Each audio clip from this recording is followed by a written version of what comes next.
Ever struggled with messy data or inconsistent entries in Salesforce? Let's fix that with Picklist fields. In this video, we'll explore Picklist fields in Salesforce, what they are, how they work, and why they're essential for keeping your data clean and reliable.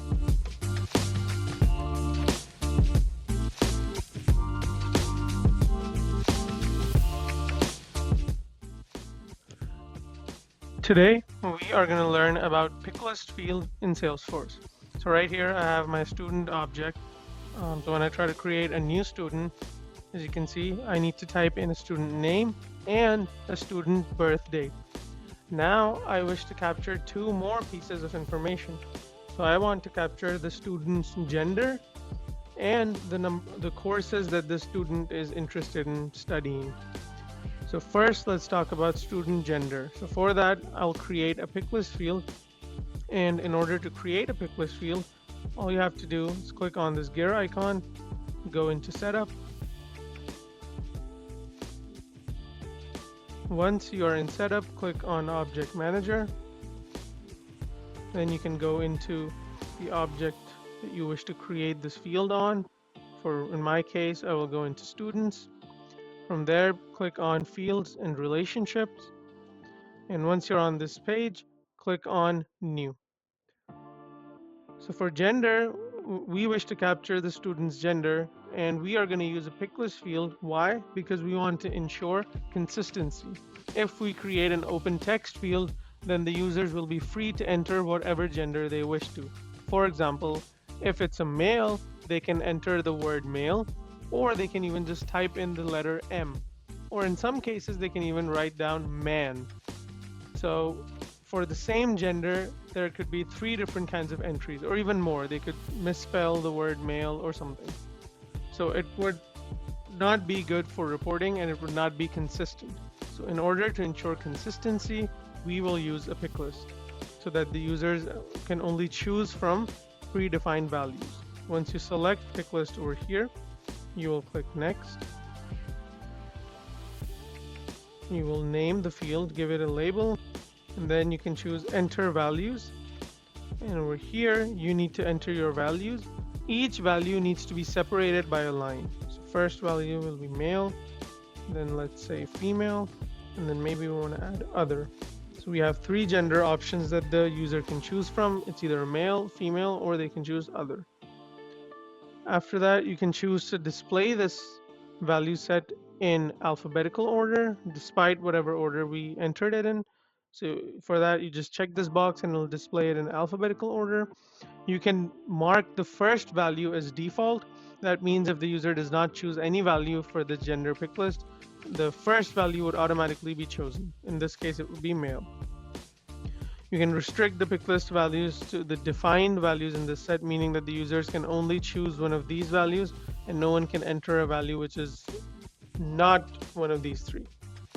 You can choose to have a description or help text, and if you check this box, then this field will become required, it will become mandatory, and the user will have to enter it in order to save a student record. For now, we're going to leave everything as is. We're going to click Next. And we're going to keep clicking Next until we can hit Save. These are some security settings which we're not currently concerned with. And our student pick list has been saved.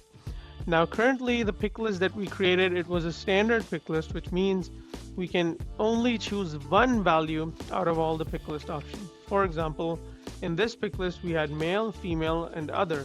So the user can only pick one of these values for gender. They cannot pick multiple. Now in our next pick list that we wish to create, which is subjects that the student is interested in this case, we need the ability to select more than one value because the student can be interested in more than one subject. However, we do not want to leave it as an open text field. We wish to give predefined values from which we want the user to choose from, and it can be one or it can be many. In such cases, we create multi-select pick list. The process of creating the pick list is exactly the same. All you do is once you're in student or once you're in your object, go into fields and relationships and then click on new. After that, scroll down and where you see pick list, Right below, you're going to see Picklist multi-select. This allows users to select one or more values. Let's see how that works.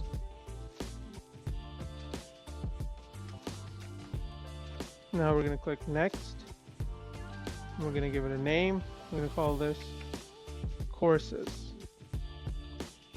And then we follow the same steps. We simply give the name of our courses. So let's say economics, accounting, mathematics, English, maybe architecture, computer science, and maybe let's say another language, German.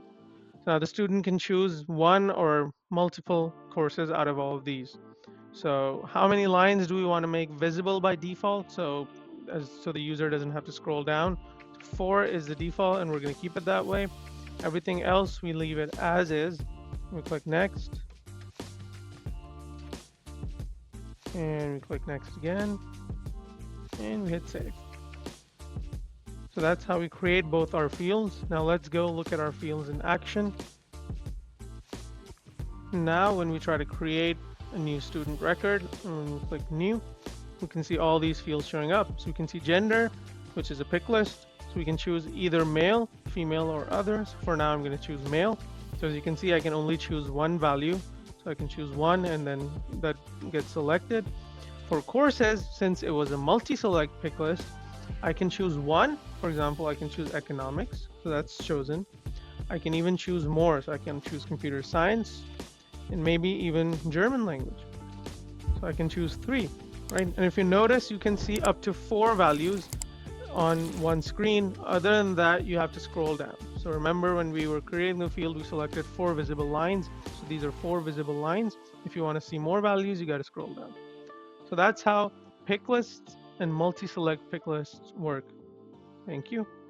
Help us reach more enthusiastic Salesforce learners like you by liking and sharing this video. Cheers.